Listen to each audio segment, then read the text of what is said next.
The NTT INDYCAR Series visited the IMS road course for the second time this year. We talked about Alexander Rossi, Colton Herter, and everyone needed Alex Palou to have bad luck yesterday. We literally talked about this yesterday. Will Alex Palou have bad luck? And yes, the bad luck did strike the points leader in the championship with a blown engine, DNF, only collecting a total of 5 points. And especially with these large bumper fills, it's not good for Alex Palou because he receives even less points. If we had your traditional maybe 23, 24 starters and the top 12 in the points are mathematically eligible, and we enter a short oval at Worldwide Technology Raceway at Gateway next weekend. Which driver can gain the most in the championship at Gateway? I feel like it's got to be Palou's teammate, Scott Dixon. And, Dixon obviously had a tough race in Indianapolis this weekend. Speedway hasn't been too kind to him this year. You think of what happened to him at the 500. But, there's something about 7-time champions in motorsports. In NASCAR, you have Petty, Earnhardt, and Johnson. Formula One, you have Hamilton and Schumacher. In American open wheel racing, you have A.J. Foyt. And Scott Dixon now with 6 championships, a veteran of the series. I'm sure he's got to be fired up after a tough weekend here at Indianapolis. There's just something telling me, he's like lurking in the championship fight still. We haven't heard too much from him all season. It's not like he set the world on fire. We've been hearing about Palou versus O'Ward. Something's telling me Dixon is still in this and he could make a serious run at equaling A.J. Foyt and getting his 7th championship. And what I believe would be his first time winning back-to-back championships in the IndyCar series as well. Absolutely agree with you there, Ben, as well. Never underestimate the old dogs. We remember Helio Castroneves taking the 500 win back in May as well. And I agree, actually. Yeah, Scott Dixon's got a lot to go for. An oval circuit as well. He likes the ovals as well. Remember Texas last year as well. He kicked off a great win there with the Genesis 300. My pick, however, has to go to Pato O'Ward as well, because I think Dixon's going to be so strong going next time out as well. Palou's going to be right back up there as well. We've seen on ovals as well this year, Dixon and Palou like to battle close with each other as well. Even throwing Scott McLaughlin could have a chance at the ovals as well. We remember back at Texas too. But yeah, Pato O'Ward, in order to keep his championship hopes up there as well, he's on 394 to Alexander Palou's 415. But definitely, it could easily slip away. We saw the drama for Palou with an engine failure as well. 21 points is not that much, but yeah, it's still out there. So yeah, O'Ward has to have a good weekend if he wants to break out up front, get ahead of Palou for the first time this season, and just sort of put one hand on the championship and one hand in a clenched fist, ready to punch his way to the title. But yeah, so O'Ward's going to have a good run there. It's unfortunate that I'm not going to see that race live because I'm at Le Mans. But I cannot wait to commentate on it. And I definitely am going to be sat there quaking in this chair as well. Yes, also next weekend, the 24 Hours of Le Mans. Really looking forward to checking out the twice around the clock French Endurance Classic. And while everyone on this side of the pond is going to be trying to gain ground on Alex Palou, he knows only 3 drivers can take the championship lead away from him at Gateway: Pato O'Ward and Scott Dixon. O'Ward started on the pole yesterday, but he didn't get the victory. Will Power took it away from the young guns, and Will Power is currently 9th in the championship and one of the 4 past champions in the hunt. Do you believe this is where the veterans like the Scott Dixon, Josef Newgarden, Simon Pagenaud, Will Power can show their experience over the younger drivers who are still gaining experience fighting for a championship in IndyCar competition? Oh, yeah. And I have to agree with what Ben said about Scott Dixon. Never underestimate him, because I think I have to completely agree with what Ben said about Scott Dixon. And as these last few races, you're going to have the experienced drivers take over and not only poles, but wins. And don't be surprised if you see Scott Dixon win at Gateway. I think he's got a good shot, and I think don't be surprised if you see that Kiwi come up and take the championship away from Alex Palou and Pato O'Ward, because that Kiwi's lurking in the woods, and he's going to be coming on a hunt and I believe he's going to take the championship away. And and join AJ Foyt as a 7-time IndyCar Series champion. Absolutely. As I was saying, never underestimate the old dogs in there as well. And I think as well with veterans as well, we saw Pagenaud have a bizarre weekend in Indianapolis as well. He was stuck in the midfield quite a lot as well. He was going for some do or die maneuvers as well. So Pagenaud, though, likes ovals. I remember his championship win a couple of years ago as well. It's hard to miss him as well on ovals as well because of that bright yellow car as well. And Megan, who joined me in the box for their race yesterday, always spotted when Pagenaud was on.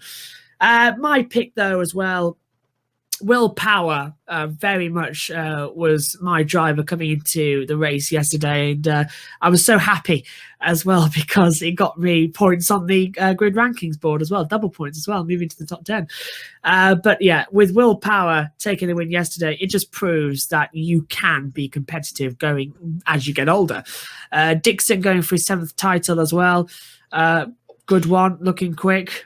But it's interesting, and I'm very much hoping as well that the older drivers continue to pressure the new young guns as well. I mean, Pato O'Ward as well yesterday saying that we don't deserve to be on the podium. Yesterday wasn't a great race. It wasn't our race. We didn't deserve to be up there. That's a young guy saying that as well. Usually it's the old guy saying that. So it's nice to see that the old dogs can have their day, and definitely they can show their more, I don't want to say experience, because it's more maturity, I want to say as well. That's the word I want to go for, because they can leave each other room while racing as well. They can give you a foot or two as well. And also, when they need, like a good old dog, it can bite hard. Yeah, well, obviously, I just mentioned not wanting to count Scott Dixon out. I think you definitely have to consider some of Penske's other veterans in that as well. You know, Will Power started his career being a major force to be reckoned with on the road courses.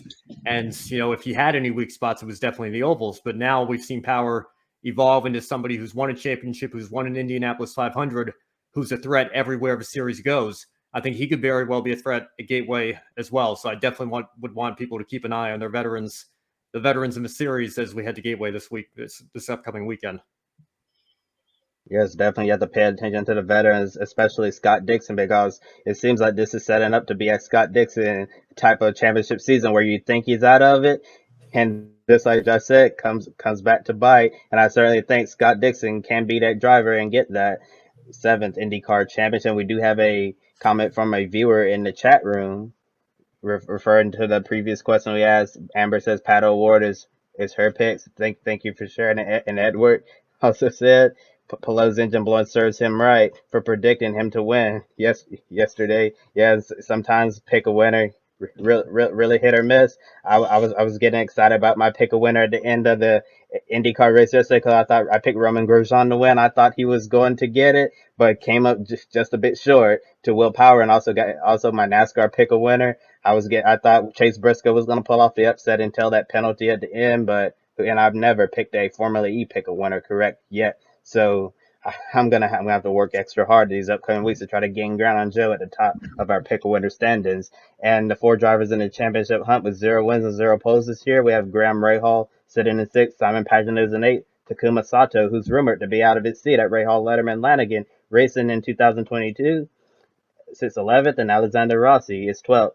Probably not going to happen for Sato and Rossi being so far down. Pagenaud in 8th, probably a long shot too. Can any of these drivers, especially Rahal in 6th, stay in the hunt for the championship without a win or a pole, solely relying on consistency?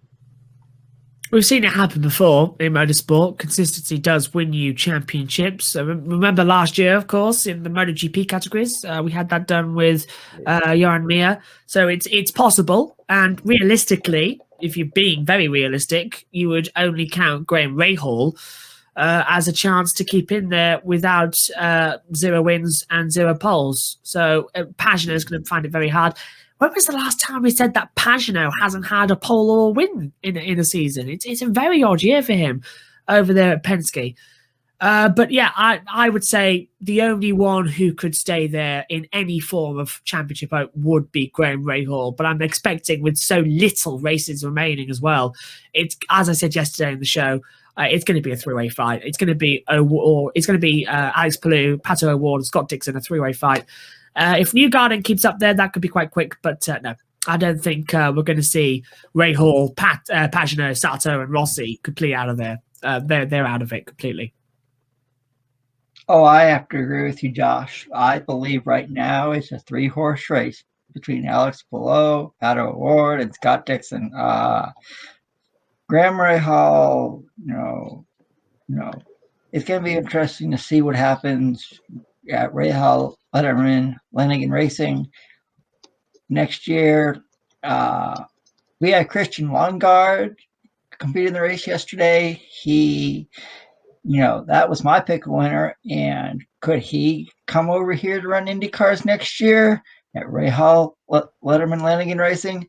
It could happen. So it's going to be interesting to see what happens last 4 races of the season. But like I said, it's a 3-horse race between Alex Palou, Pato O'Ward, and Scott Dixon for the 2021 NTT IndyCar season. Yeah, if we could keep the standings up here for just a second, I think when you look at the top 3, obviously Palou, O'Ward, Dixon, all still in the fight.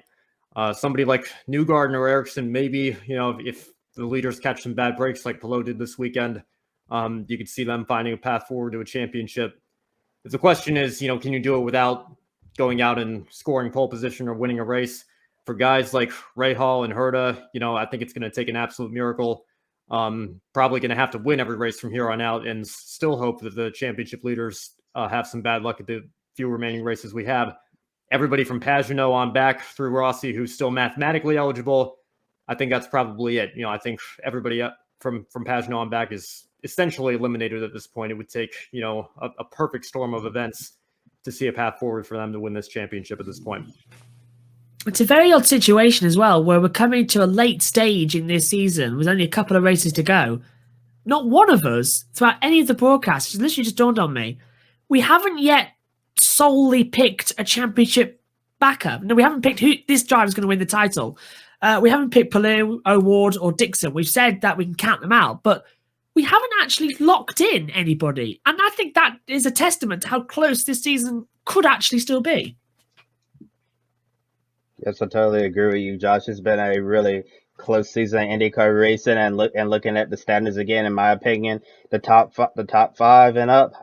You're with Ericsson, Newgarden, Dixon, O'Ward, Palou. I think those are the true championship contenders right now. And I didn't really think Marcus Ericsson was going to be a championship contender after his Nashville victory. But look, he's 62 points behind, and that's certainly enough time for him to gain some ground. I saw the comment from Amber there saying that Pato O'Ward is her pick a winner for Gateway, the short oval race this week. So Amber, definitely thank you for sharing the pick a winner. Really early pick, probably an all-time record for someone submitting their pick a winner for the next race. And also with Long Beach being the season finale, there's something we have to keep into consideration. Long Beach, double points.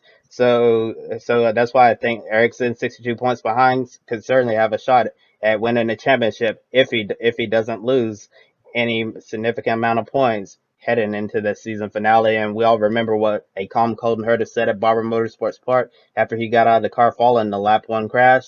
Everyone is going to have a bad race in the series, and just as it looked like Alex Palou might potentially pull away in the championship, a bad motor spoiled his plans. And here's the grid rating for IndyCar. As you can see, Alex Palou is easily up front over Scott Dixon, Pato O'Ward, Newgarden, and Marcus Ericsson, top 5 in the grid ranking.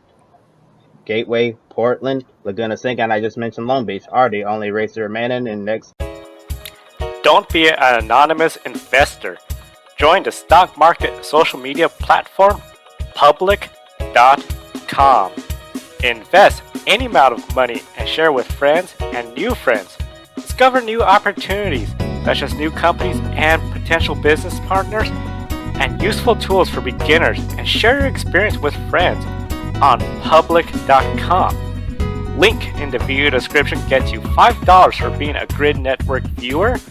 Use the referral code GRIDnet for your free $5 to invest and start investing and networking on public.com.